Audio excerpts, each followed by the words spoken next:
Number 9. If you are an atheist, why do you spend so much time speaking about religion, especially the Christian faith?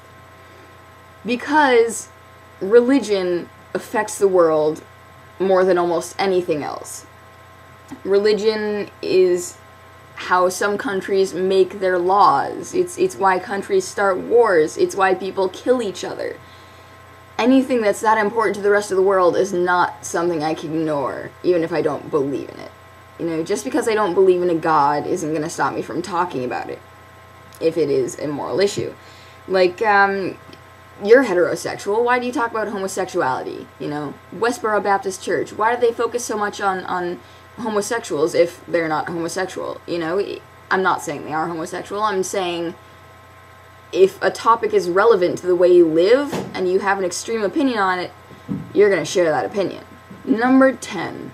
Why do so many of your interests, art and entertainment, center around human suffering and tragedy? Does this reflect an inner turmoil because of the absence of God? Sorry. No.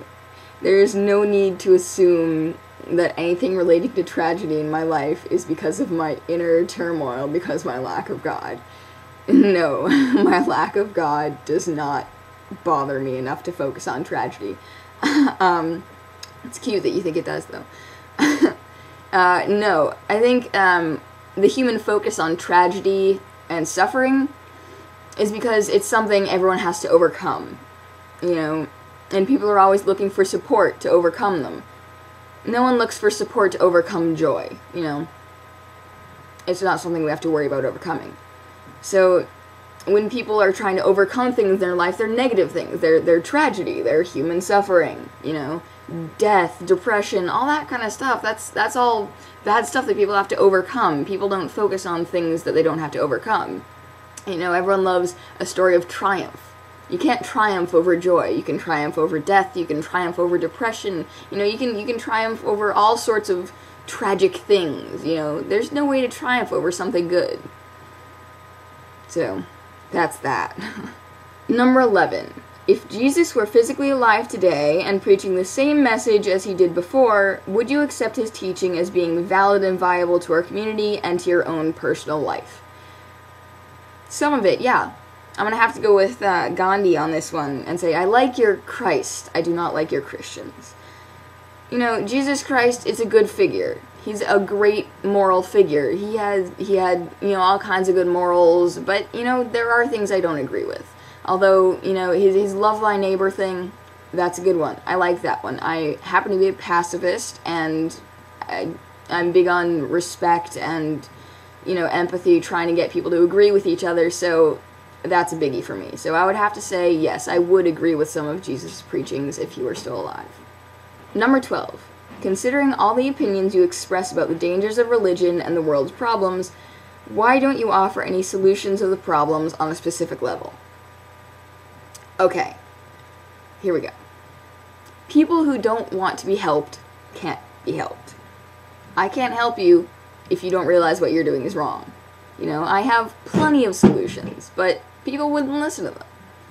You know, I would tell the people of, like I said, the Westboro Baptist Church, simply avoid protesting funerals of gay people. Voila, problem solved, you know?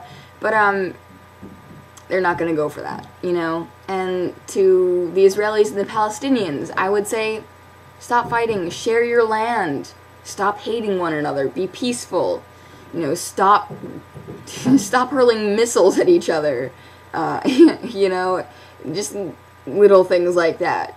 But like I said, people who don't want to be helped can't be helped. I wish I could help people, and I wish I could make good suggestions about how to change, but people who aren't going to change aren't going to change. There's nothing I can do about that. All I can do is, you know, keep sharing my opinions and hope that people can realize, you know, that we don't have to fight. We don't have to do this to each other. We don't have to hurt each other, you know. It doesn't matter if our beliefs are different. You know, we're all human. We all have to survive on this planet together. So, you know, why can't we all just like each other? It sounds stupid and Miss America-y, but it's true, you know. We all have to get along. So, Jesus Freak, there's your video, there's your response. I hope I could enlighten you on the topic of atheists. But again, I can't speak for all atheists, because really the only thing all atheists have in common is a lack of belief in God. It really says nothing about the rest of our morals and the rest of our beliefs. You get spiritual atheists, you get completely aspiritual atheists, and, we're all different, but that's my opinion. Toodles.